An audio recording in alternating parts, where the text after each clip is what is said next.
If the clearance of the conductor from the riverbed be 9 meter, find the horizontal tension in the conductor. Assume a parabolic acceleration and that there is no wind or ice loading. Okay, 20 at saka 16 meters, di ba?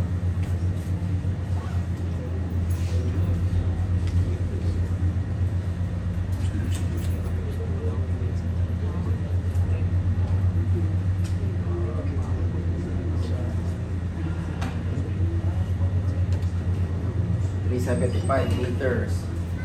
Then, weight ng conductor is 1.2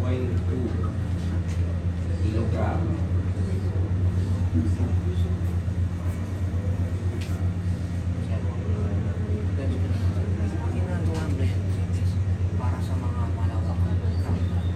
Pwede yan sa transmission, pwede rin yan sa distribution. Parehas lang yung analysis mo. Tension. Wala tayong tension, unknown siya, diba?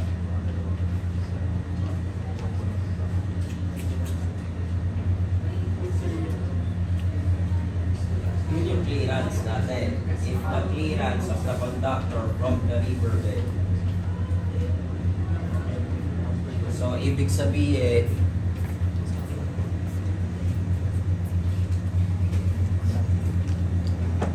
unknown. Yung clearance natin yun, kasi diba across the riverbed yan. Sabihin may tubig ka dyan. Eto, wala sa tubig, malamang, diba? Kumbaga may 9 meters ka dyan.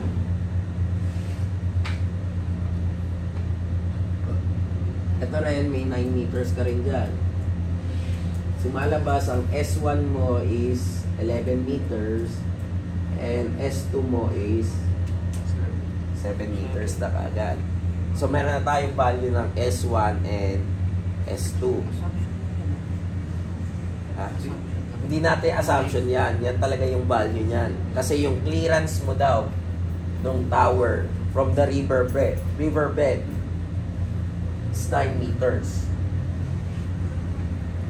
So kung meron na tayo nito, pwede ko nang makuha yung X1 ko at saka yung X2. Kasi diba ang formula natin sa S1 is WX1 squared over 2T. Tapos yung S2 ko, ganun rin. WX2 squared over 2T. Okay, ano yung S1 natin? 11. W is 1.2. Unknown to 2T. Diba? Yung isa naman 7.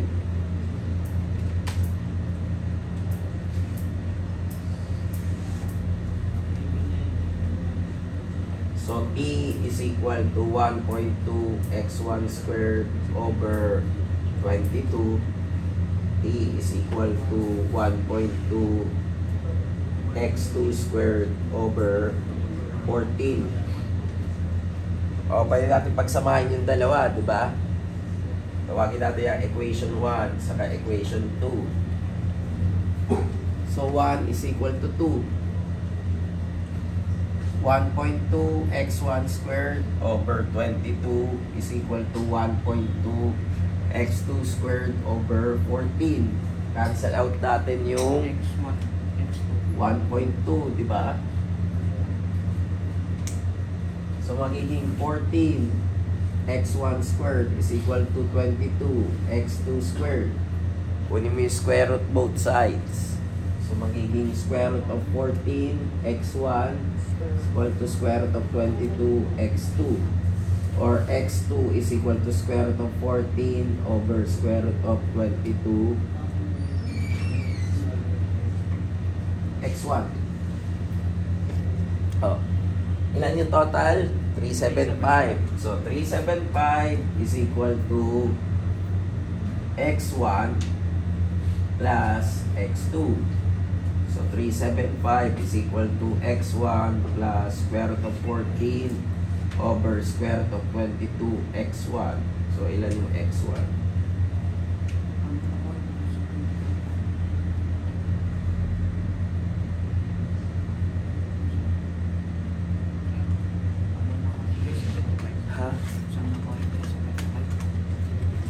375 yung distance ng dalawang tower natin.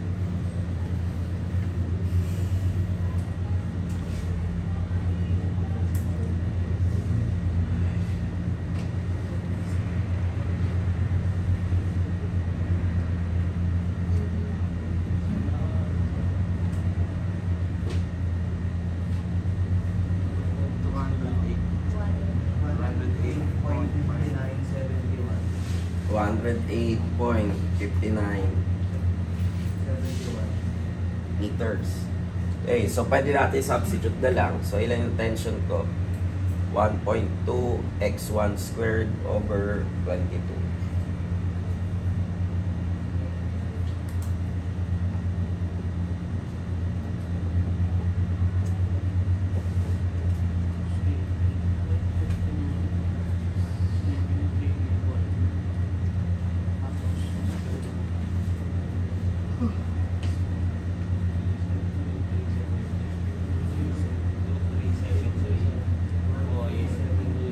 $2,378.73.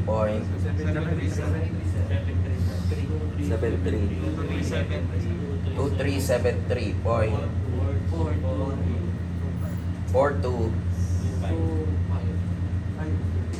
kilograms. Okay, so yan yung tension natin. Okay.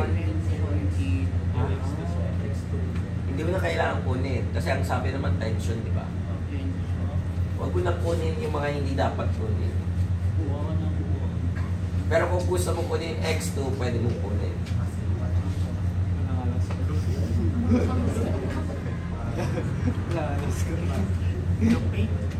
Parang ang harap mo ngayon, kapati.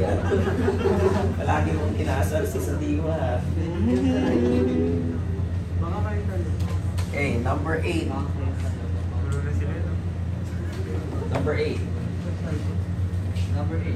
The transmission line conductor at a river crossing is supported from two towers at heights of 20 meter and 60 meter above water level. The horizontal distance between the towers is 300 meters. If the tension in the conductor is 1,800 kg and the conductor weighs 1 kg per meter, find the clearance between the conductor and the water level at the point midway between the towers. Use approximate method. Okay, so approximate is parabolic lang. So, ang gagawin natin kung paano natin sinagutan yung 4, 5, 6. Ganun rin sa 8. So, meron tayong 20 and 60 meters.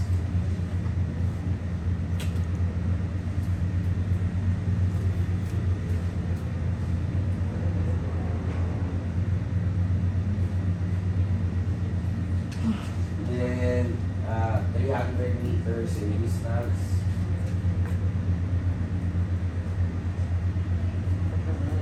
Then yung tension is 1,800 kilograms.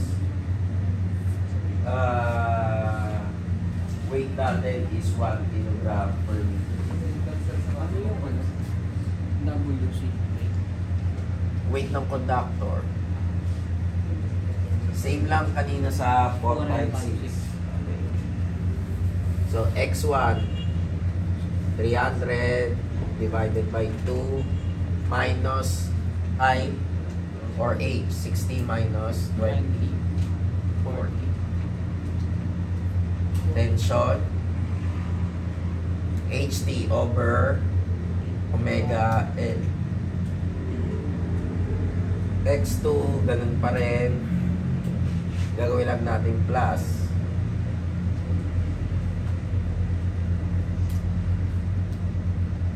So, yan yung X1 saka X2. 93, negative 90, Negative 93 point. Hindi, negative 90 tapos sa baba, negative 90. Ay, 390 lang.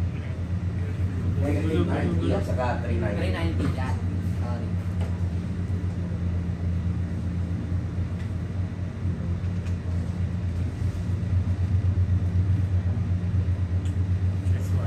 Okay, then kunin natin yung S1. So, 1 kilogram per meter times negative 90 meters squared over 2 times tension.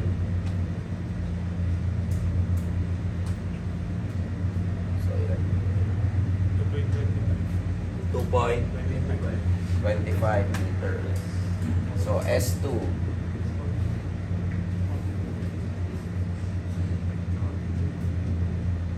Ito is 390 meter squared over 2 times 1,800. 42 point. So, kunin na natin yung minimum clearance. So, ano yung minimum clearance natin? 20 minus S1 is equal to 60 minus S2. 17.75 meter. So, ito yung minimum. Ang kasunod yung midway. So, kunin mo yung sa gitna. 150 meter squared over 2 times 1,800.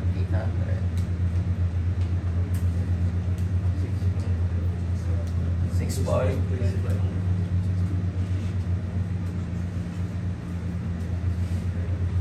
Then, kunin natin yung mid. Yung 60. 60 minus S. If it avoids 7.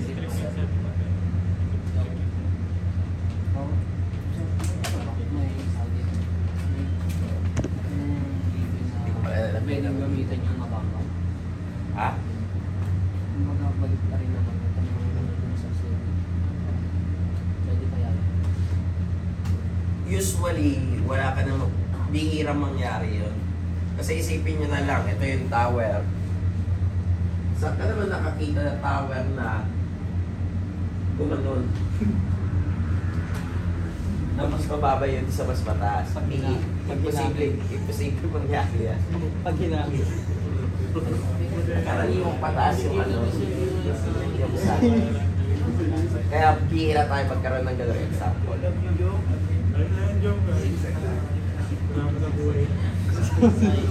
Although, pag nagkataon na meron gano'n, wala tayong magagawa kung di lalabas. Pero, imposible mangyari yan na mas mataas nga yun eh, tapos bumaba pa yung kanyang bumaba pa yung clearance niya. Kakapit pa lang. Kaya mo, masaya siya eh.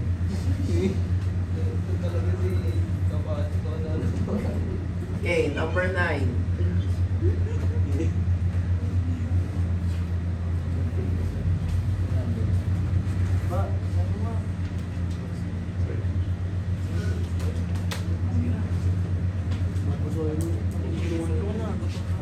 Transmission line over a hillside where the gradient is 1:20 is supported by two 22-meter high towers with 300 meters between them.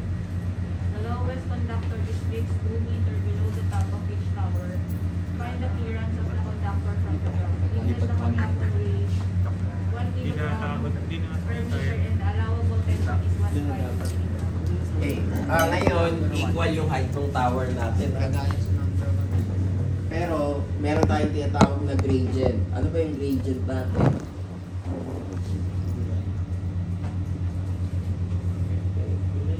Ano yung sabihin ng gradient? Yun yung isang tawag. Yun yung isa. Pero, ang ibig sabihin ng gradient natin, slope. So, 1:20, kumbaga yung slope natin. Ito daw yung 300 meters natin.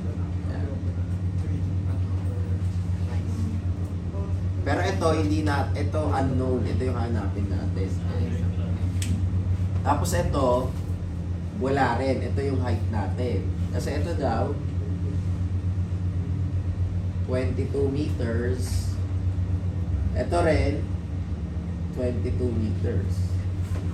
Parang nasa bundok, sir. Kumbaga parang naka-incline ka or nasa bundok ka. So karaniwang ganyan naman minsan yung mga tower natin eh.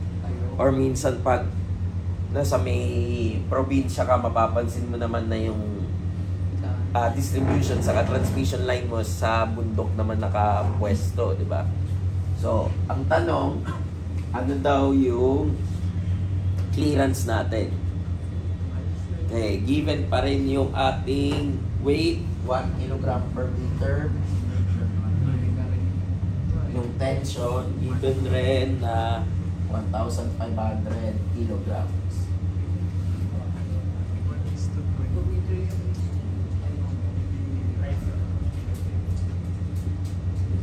One is to 20 yung radiant natin. So, paano natin gagawin yan? Kunin ko muna yung angle. Okay, theta. Inverse tangent ng 1/20. Ibig kasi sabihin nito, sa kada isang meter ko dito sa height, 20 meters yun sa length. Is equivalent. Kumbaga parang y/x yun. Ilang angle natin? 2.8624 degrees. So, ilan yung L? 300 cosine theta. Tama ba? Oh, tama. Kasi pag cosine, dapat mas malapit sa 0, di ba?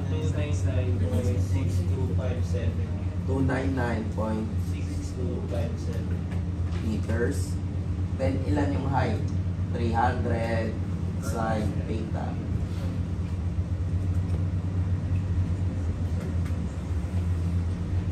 Negative 260.71.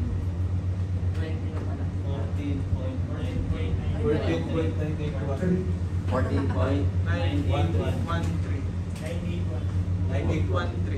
9813 meters.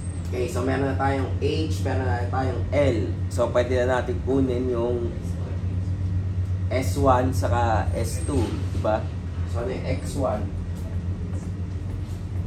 L/2 minus H times 1,500 over 1 times L. Gagawin sa X2.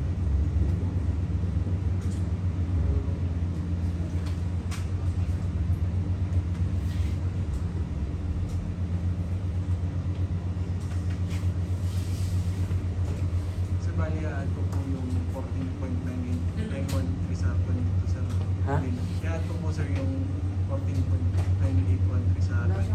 Hindi na. Yun na kagad yung H mo. Pero kung gusto mo malaman yung total height doon, edi add mo nga. Eh kaso, yun na nga yung H natin. Negative 72 meters. Yung isa,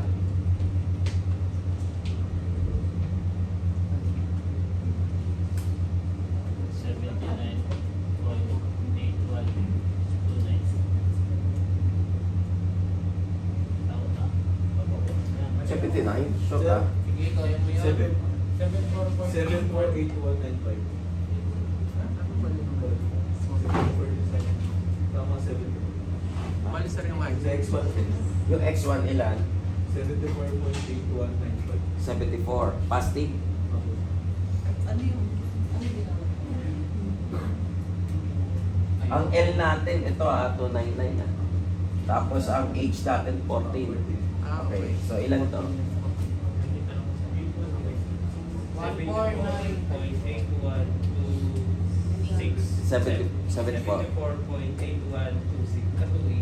8128 meters. Okay, ano yung X2?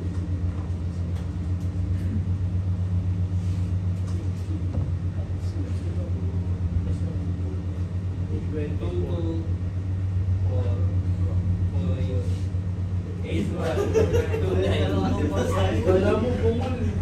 Kaya na.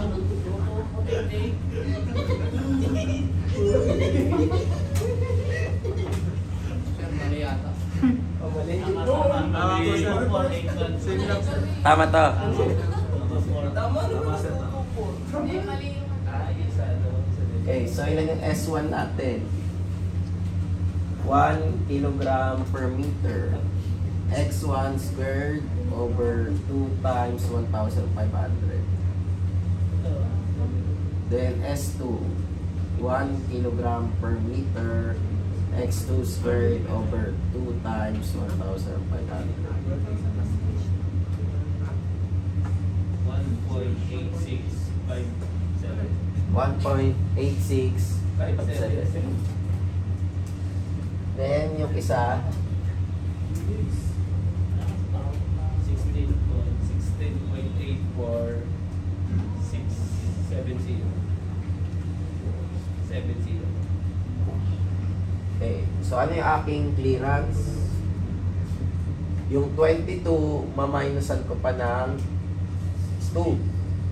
Kasi nakalagay dyan na the lowest conductor is fixed 2 meters below the top of each tower. Kaya minus 2. Minus S1. Yung kabila naman, kung gagamitin mo yung kabila, yung 22, dadagdagan ko ng H, maminusan ko ng 2, maminusan ko ng S2. So, dapat parehas lang yung sagot dito.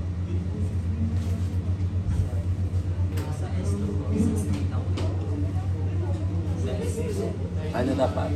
8469.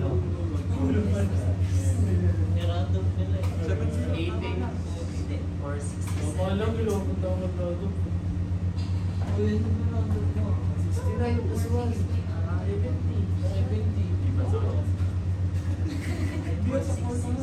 Ano kasunod ba ng 69? Ano kasunod ng 9?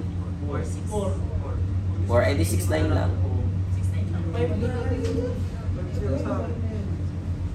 Oh, regardless. O sige, hayaan nyo na. Gawin na natin 69. O sige, okay na yan. O, ilan yung sagot?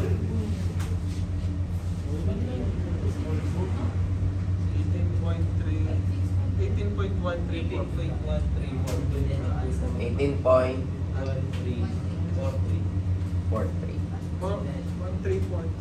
meters. So, ayan yung ating minimum clearance. Okay. So, para rin nung kagaya pa rin nung kanina, nadagdagan lang tayo, nagkaroon tayo ng pagkuha nung slope. Pero same pa rin yung solution natin. Sabi ko po sa mag-ST po yung 18.1044 kung 8469 pero kung 70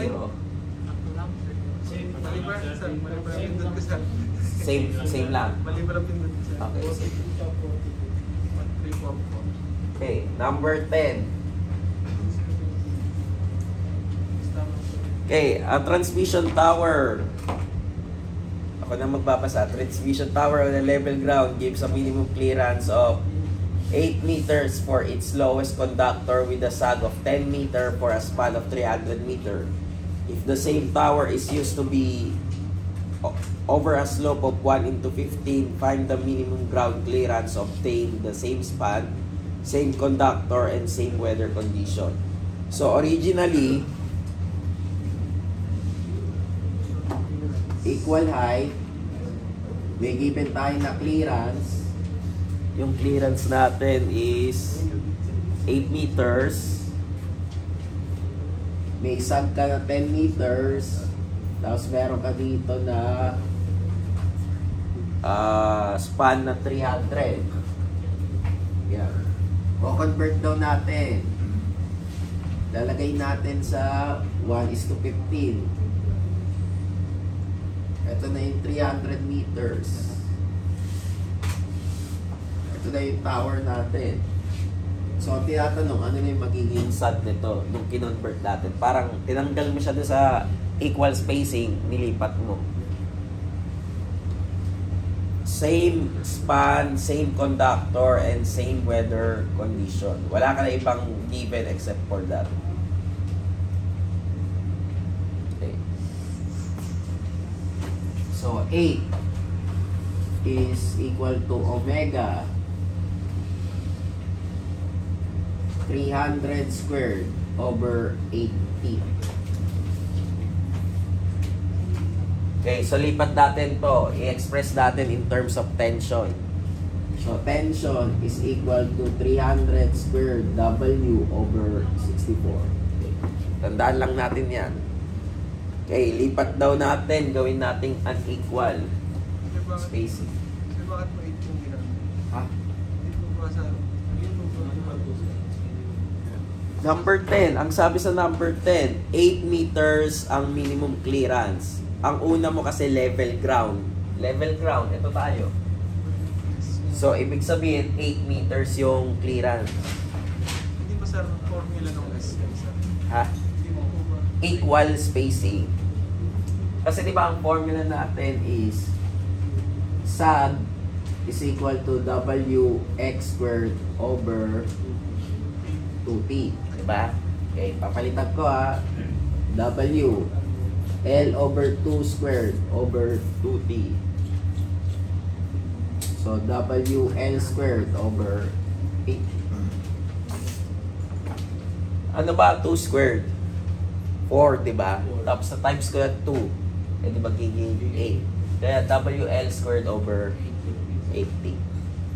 So, yun lang yun. Kung saan naggaling to, ha? Wala tayong binago na formula. As is pa rin. Okay. Balik tayo dito.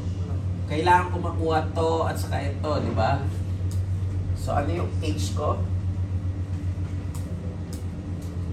Hindi natin alam. Kunin ko muna yung theta. Inverse tangent 1 over 15.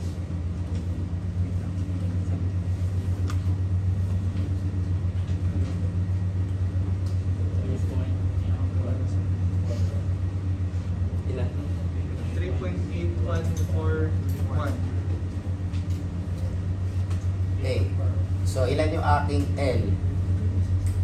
300 cosine theta. And yung H ko is 300 sine theta.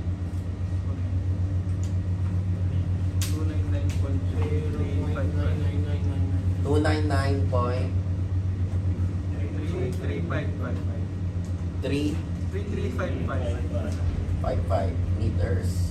Yung H 19.98557. meters. So, yan yung aking L at saka yan yung aking H dati. Okay, pagkatapos doon, pwede ko nang gamitin ulit yung kanina, yung pagkuha ko ng X1. So, X1 L over 2 minus H times, wala tayong 1,500. Meron tayong given attention. Ito, 300 squared W over 64 divided by WL. Magka-cancel out dito yung W. So, ilan yung X1?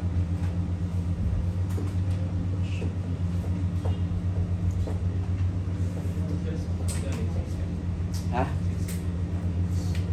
8 times 8. 64.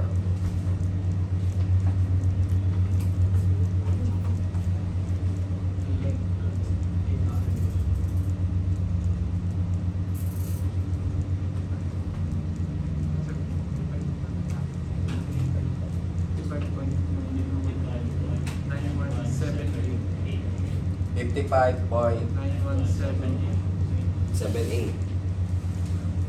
Then X2 L over 2 plus H 300 squared W over 64 divided by WL.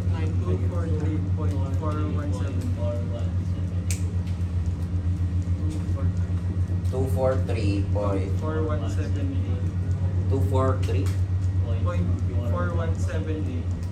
meters. Okay, pwede ko na makuha yung aking S1. W X1 squared over 2T. W X1 squared over 2 times 300 squared W over 64. Cancel out natin yung W. So, ilan yung S1?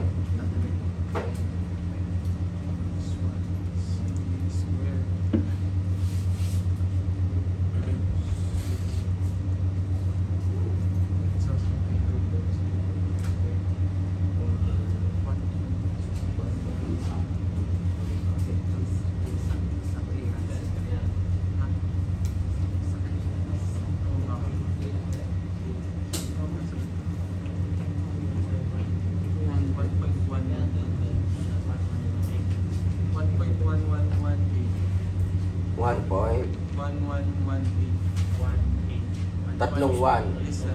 Tapos 8. S2.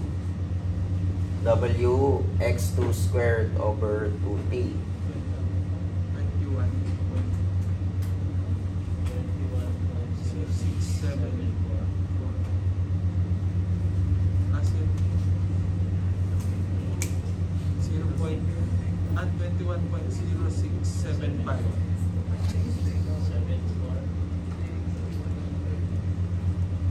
Tama? Okay, since meron na tayo nito, so pwede ko na makuha yung clearance.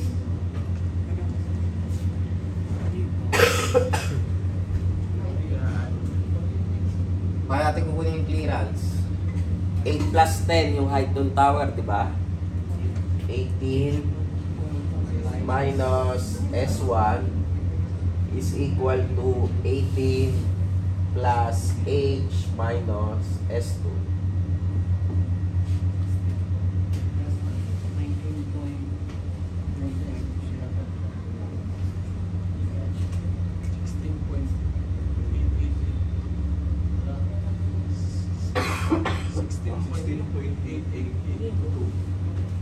16 point 8882.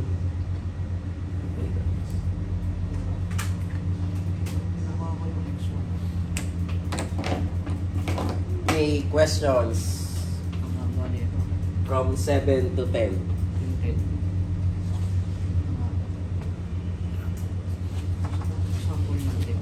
Ha? Okay, so Wednesday continuation tayo.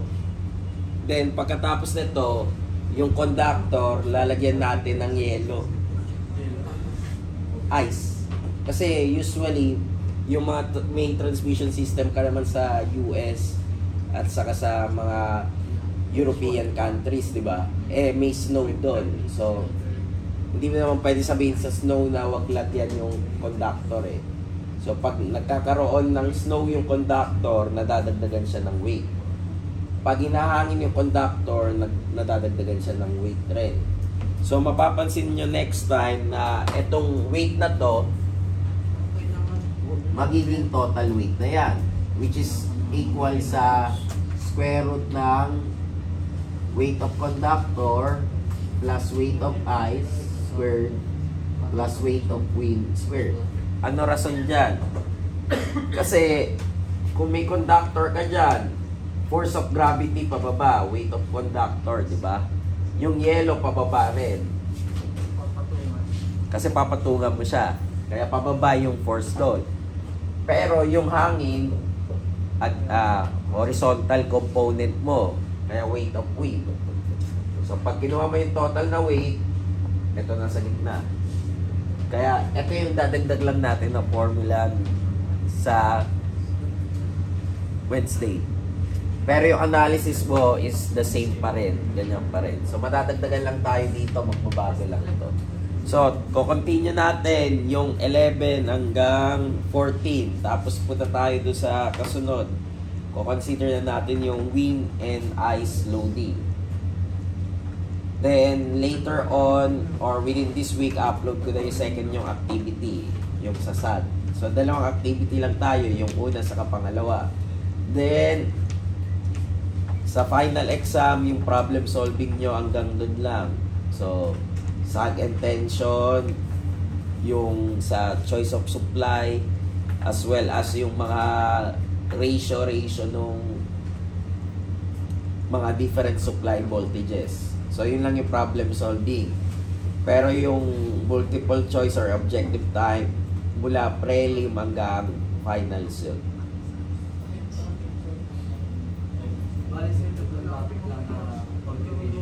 Wala tayong oras eh.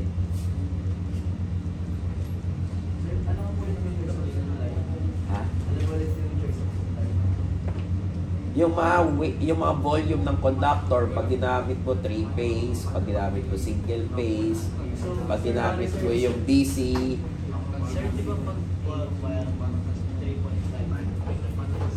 pag may nakalagay 3.5. Pag 4 wire, Kung yung neutral wire mo siya sabi is 50%. Pag walang nakalagay, 4.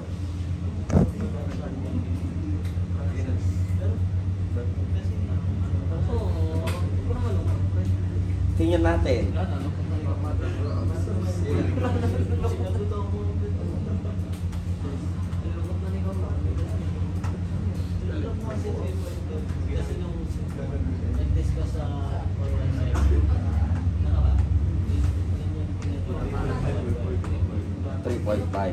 Malay mo, check up ko.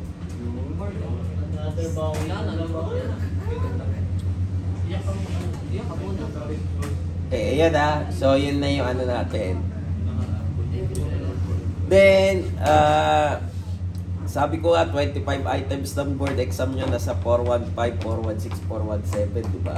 So, kung let's say, hindi nyo pa rin masyado siya naiintindihan at sa sobrang swerte nyo dahil malakas kayong magdasal, nag-INC kayo or pumasa kayo, pwede naman kayo mag-sit-in next semester. Basta wag lang kayo maingay pag mag-sit-in na. Pag mag-sit-in, kunyari sir, may pakos ka. Sasagutin na. Siyempre hindi. Dapat sasagutin ka. Galing talaga. So gusto mong mag-check up ko pa yun. Baka may na rin. Bibigyan pa ako ng dagdag trabaho, ikaw na nga mag-sit-in lahat eh. Lumabas sa IC3. Sige, pag-isipan ko. Kung check up pa rin sa inyo. Wala kang hihati ng season. Ha? Wala kang hihati. Saan? Sige. Hindi ko alam. Mali mo. Meron pa rin. Mali mo, 415 ulit.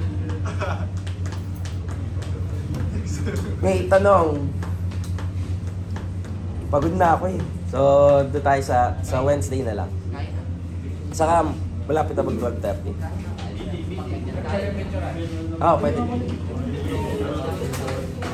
Wala na.